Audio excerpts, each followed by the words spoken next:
Hey guys, it's Eric with the Miller Park Minute, where we're throwing strikes and getting likes, hitting dingers, and getting listeners back again with another episode. We are going to do a slew of these throughout the next 24 hours to opening day and over the next few days of opening day. So today we have special guest Bart Winkler of the Bart Winkler podcast and CBS radio broadcast host, I believe. Still, we'll bring him right in and we'll just ask right from him. And he's wearing a cool. Look at that! That's like retro Spring training, just bought hat. it. I am still with CBS Sports Radio. In fact, I'm doing 7 straight days of CBS Radio starting Saturday. How about Ooh, that? You're like full time again, huh? No. No. He's like, no. But I'm getting out of the house and I'm getting a paycheck, so feels somewhat normal. Yeah. It's not slinging food, right? I'd still do a little of that. That's okay. It's okay. That's a good living too. It is. Yeah. I sling passengers, so I know it all works out. Right. So, anyways, with opening day here now upon us, the baseball season, you're probably actually going to talk about baseball more. Well, it's baseball season, so yeah. I know. And you know what's funny? I talk about 24/7. So, like, to me, like, I like the Bucks and all, and congrats on the win. Explain this to me. So this is where I don't know about basketball. I'm going to ask a question. Yeah. I thought they were in the Eastern Conference. They are. Okay. But why did it say that they were the Central Division champions? Is the Central Division a division of the Eastern Conference? So the NBA still has divisions like the MLB and NFL. It's just that they never talk about it. Okay. I was so confused. Anytime you go to the standings for any other sport, it breaks it out by division. But in the NBA, they don't care. They don't do that. Okay, I got it now. I understand. I was so confused. So we are in a division, the Bucks are, with the Bulls, Pistons, Cavs, and the Pacers. Fair enough. And Fair enough. Now I know. For the 5th straight year, if anyone cares. No, but yeah, to say what you were saying before, obviously I'm going to talk a lot of baseball. And I think that one thing that's interesting with doing national radio is that baseball, it doesn't resonate the same as it does. That's a huge difference between local radio and content and national. Is national, I talk some baseball because of the rule changes and you know that stuff always plays. But then once you get into the season, I'm going to be watching these Brewer games for the next so I work 7 days national. And there's not going to be any of that information that I can take to like breaking down pitching changes. It's cool because in local content with your baseball team, you get so minute. Every decision, everything is something. 25th man on the roster. Why'd that guy get pinch hit in the 6th? And then on national radio, I mean, like the only thing that really hits is like, is Shohei better than? Is it more impressive than what? Is he better than Babe Ruth? Like stupid crap like that, you know? Right. So it's a different level of talk.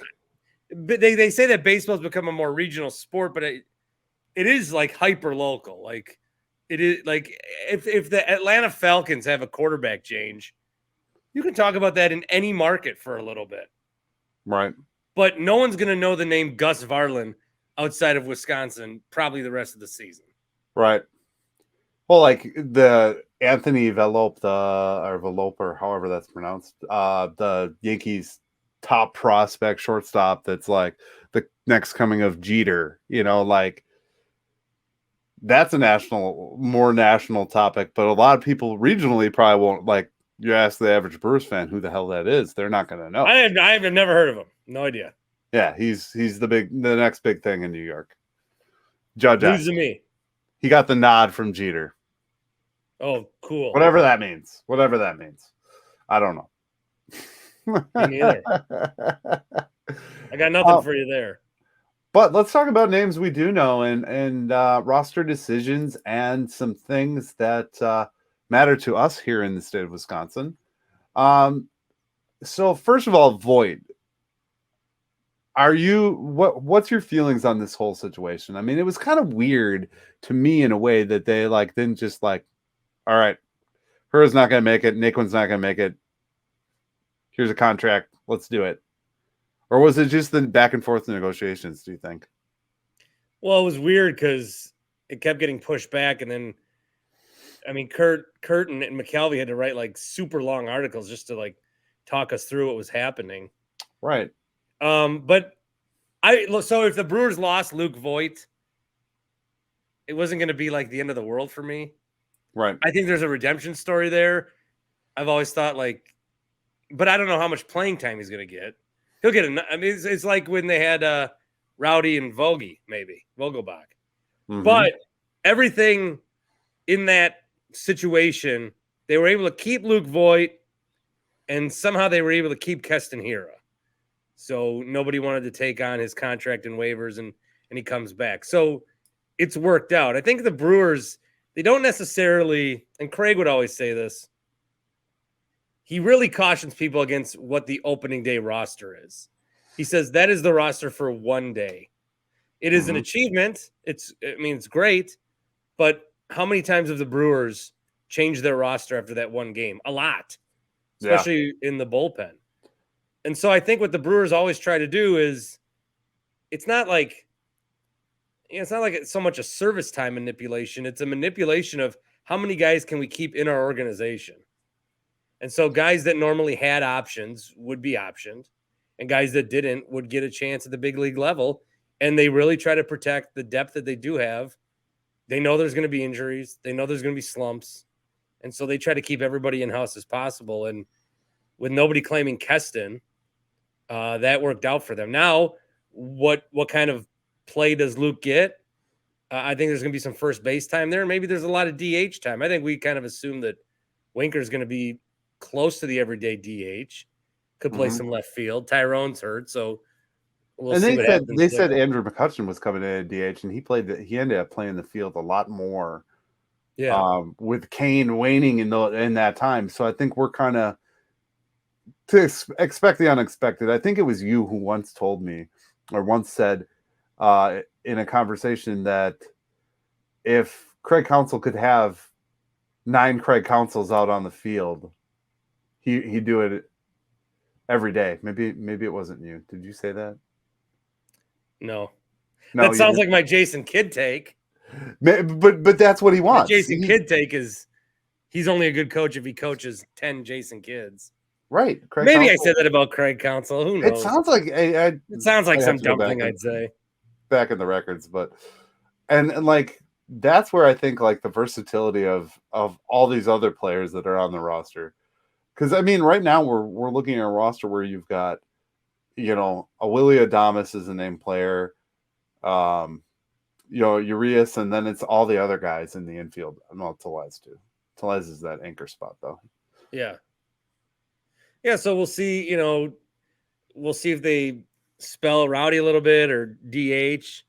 I mean, Luke, everything he says, Luke Voit wanted to play here, and the Brewers will find spots to do that. I think one thing that I realized as a fantasy baseball player is stay away from Brewers, because there's going to be a lot of platooning and a lot of roster moves and a lot of, coming in the 6th or whatever.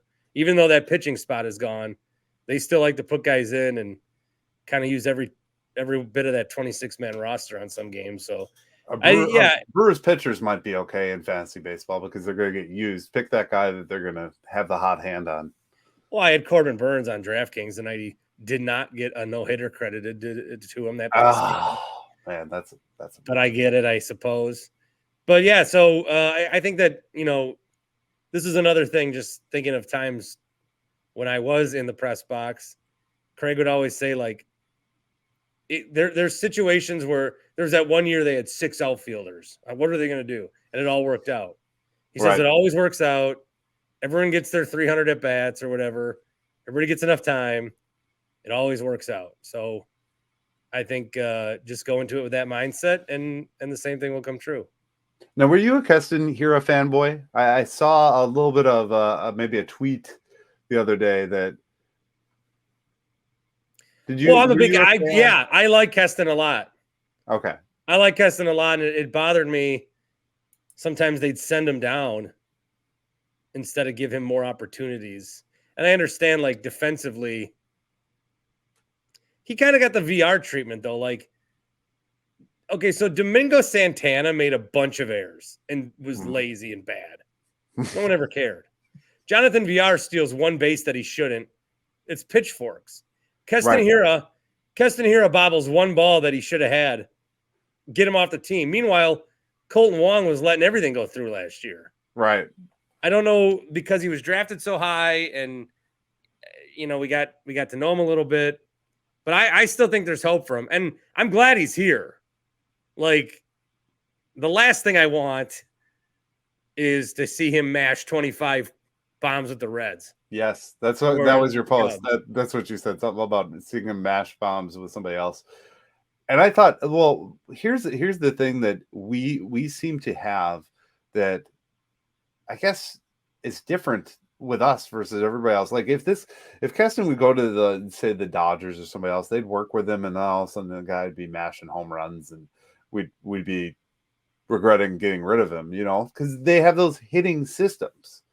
For whatever reason, with development of hitters, you got to come in a hitter in Milwaukee, or just mash of your own talents. You know what I mean? Like, I feel like Keston came up with a hot hand and then got into some trouble and just couldn't play his way out of it.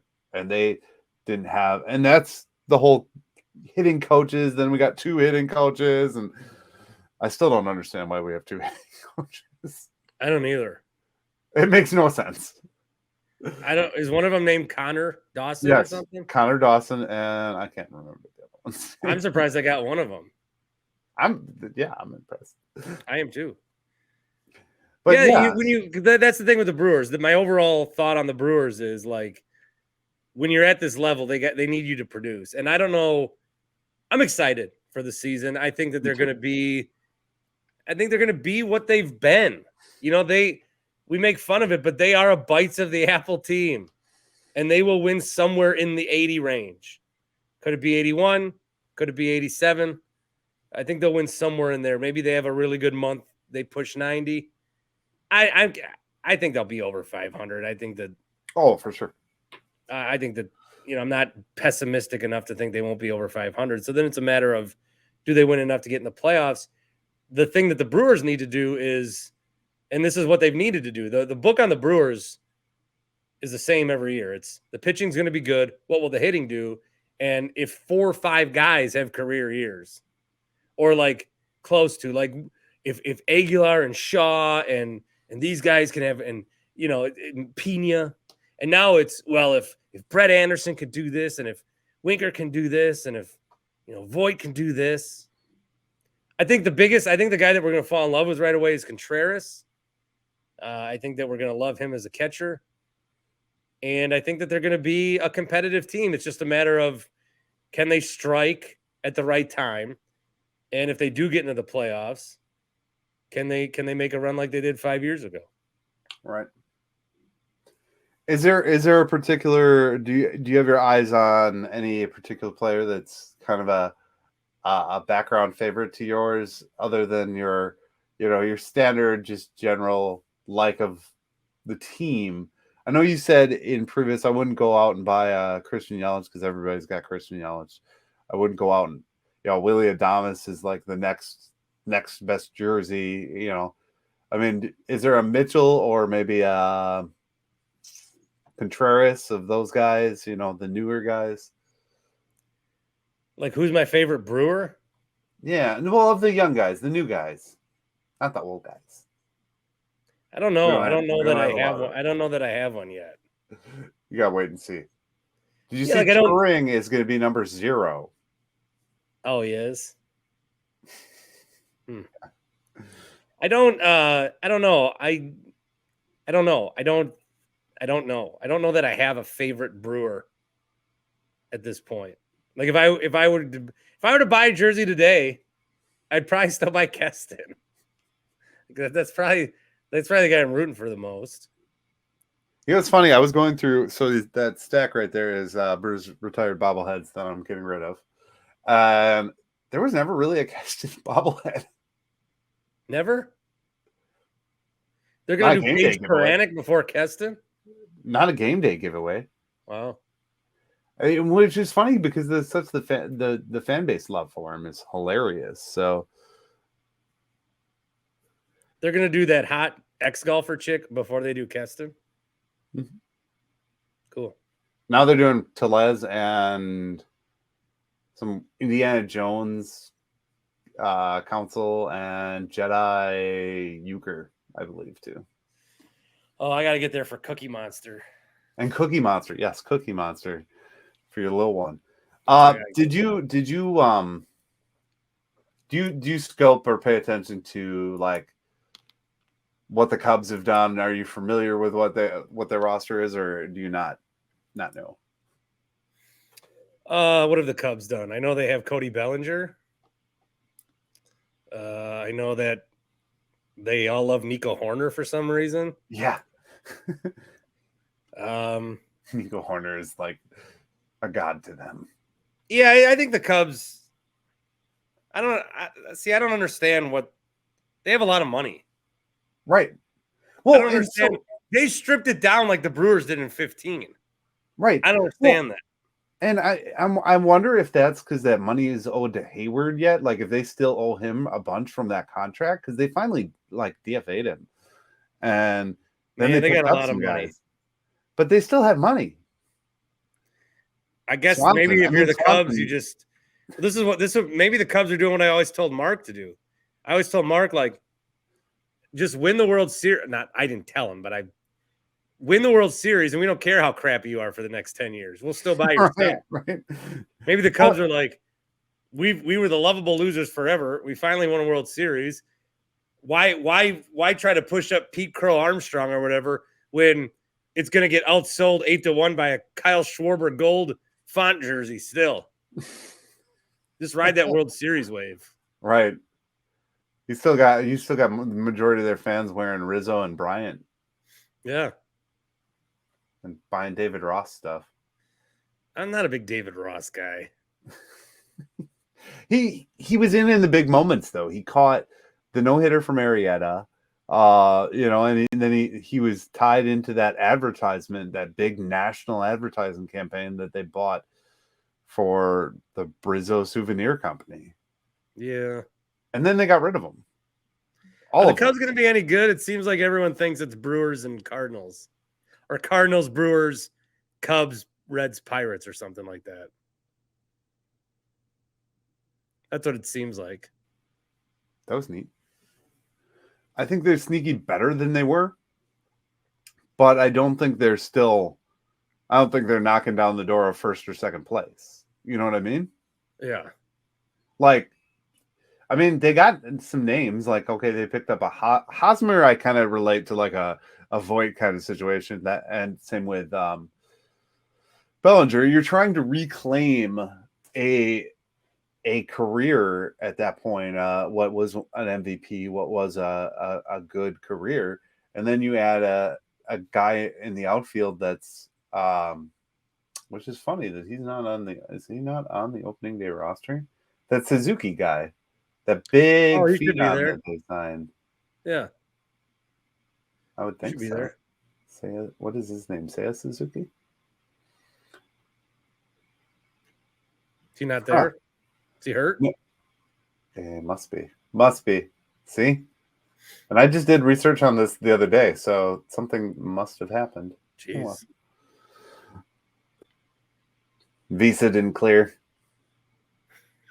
No comment. I don't know if that's a thing with. He's already been here. Wait, he's Japanese. Never mind. I'm sorry. Didn't they had that a couple of years ago with like Chapman was one of the big ones that like didn't have a visa corrected for the Yankees or something like that. Yeah. He's with the Royals now, which is hilarious. I think that the Cubs have always seemed to, I don't know if it's like a psych out thing, like the when we get into Wrigley Field that we like play like ass. But I don't know. Why are they starting? Okay, this is my big question. Why are they starting us at Wrigley Yeah, why are you so Field? worried about the Cubs? They suck. No, but why are they starting us at Wrigley Field in the cold again? I mean, last year we struggled against them in Wrigley Field in the cold in the beginning of the season, opening series.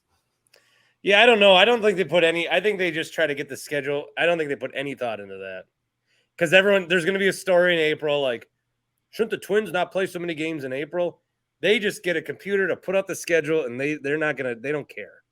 The games will get played. There might be a little inconvenience for people. It's just like zip out a schedule every time. There it You is. got 162 of these things to play. They don't care. Do you think it should be less? Is it I more meaningful think if the it's playoff less? teams. I think there should be less playoff teams. I do too. I would rather go back to 2 divisions, East and West. The winners in both play for the World Series rather than what we have now. Seiya Suzuki is sidelined, by the way. Well, yeah. Did you watch the Classic? Right? Did we talk about this? No, we hadn't talked since. We didn't talk about it, but I definitely watched it. It was awesome. That was the best baseball I have seen in the games were really good. Yeah. And like even the early games were like, oh wow, this is awesome. And they sold that thing it was built so well. And then, a couple injuries happen and everyone's like, oh, we shouldn't do this thing anymore. The trolls of the freaking media. And I'm like, no, keep it alive. I mean, Japan played that thing like they were, playing the World Series. Well, it technically is a World Series. Right. I mean, but you know what I'm saying. A lot of those guys are a lot younger and, they don't got any plumbers or electricians. Lars Nootbaar is like a national hero over there. Right. Lars made the right decision. He really did. Seiya Suzuki hurts. What else was I going to say? Oh, nothing over there. Okay. So my question for you now you follow the media, I'm sure. Did you see all the press that they put into like all the new things at AmFam Field, the 414 menu? They've been pressing it. Like, I don't know and you can tell me, you're a media guy. Does Fox and all the Milwaukee stations, do they just get like this press kit? Oh, hey, we want you to talk about Rick Schlesinger talking about all the new improvements to the stadium. Is that do they do that? Oh yeah, it's an easy story. Hold on. Let me look in my mail. You have it too. Yeah, but I can't go to any of these things anymore. That's funny. But like Rick Schlesinger did a media tour the other day. Then they have different things. Hold on, where is it? Well, anyway, one day was Rick Schlesinger promoting the new things at the ballpark. Then they announced that you go down the slide. I think Wednesday, there's something Wednesday that might be the restaurant. Oh yeah, the restaurant is opening tonight or whatever for like a pre-season party type deal. Thursday, they invite people to come out and talk about the community foundation. Friday, they invite people to come out and check out the preparations for the home opener. And then, yeah, it's an easy story. And they get everybody out there to do their morning news from Miller Park on opening day. Yes, there's definitely, everyone's getting the same email. Everyone's doing the same thing. Gotcha. And that's the point of it. Yeah. It's like, it's just the general, what we have to talk about basically. This is everybody's in the news everybody in the news is looking for Brewer stories. And then the Brewers are like, here you go. And that's how it should be. Yeah. Did you see? Have you noticed the advertisement? I know you don't listen to every spring training game, but have you noticed the advertisement that MLB is doing for this new season? I've seen some clips on the internet with like Bryan Cranston and who's one, Joey Votto in the shift. Yeah, I think MLB has had some. They're okay. This is with the classic and the new rules. While I don't like the new rules, or I don't like that they have to. I will like the result. I don't like that we had to get there. But MLB, it's like this is the first spring training in years where we're not talking lockout. We're not talking salaries. We're not talking COVID. We're not talking how much the commissioner hates this sport. We're talking about baseball. We're talking about the games. We're talking about how we're excited for it. This is they're coming into an opening day as in as good standing as they have in 5 years. Right. Now they just got to keep going with the momentum of it, I think. And we'll see how the rules work and how everything adapts. And I think like when you see more hits, that's going to be cool, or more steals, that'll be fun. When you see like pitchers called for strikes because they had the ball too long or something, that's going to suck. That sucks. I don't mind getting them up to speed. I think the clock's already a little tight. They might need to loosen that. I think it will take away some buzz in the playoffs. I don't like that there's clocks in baseball. I get what they're doing. We'll see. I watched one of the broadcasts on Sunday with Woody pitching, and he was doing like no hit perfect game stuff. And then I noticed it, and it was just like, you know how they have their layout? Well, it was like in a weird, obscure corner, like off to the side of the TV. And I'm like, that's really bad placement. They should figure out a way to put that back into their graphics or something. You know how football has that concise? Yeah. No. Figure it out. They got time. But hey, it's spring training for everyone. Right, exactly. Well, the graphics department just needs to get to work. Do you think that there is a rule in particular that needs to be changed or adapted, or like even a drop-off point? Like my big thing is I think they should drop the rules for the ninth, pitch clock violations and stuff like that, because I don't want to see a game end on that. Oh yeah, I kind of like that. I think one thing that I have a hard time with in baseball is that you have the strike and ball situation, and I don't necessarily want to see robot umps, but you have it very subjective. That is, there's a standard, but it's subjective, and we're not reviewing if it's on the corner or not. But then when you get in the bag, like if a guy steals second, you can tell, and sometimes you might have to look at it. But if it's like the thin of his shirt is off the bit, like come on, that's not what we're doing. Right. We don't need to like, I don't know. Not that there should be the neighborhood play, because I always thought that was stupid. Actually, I'm glad they touched the base.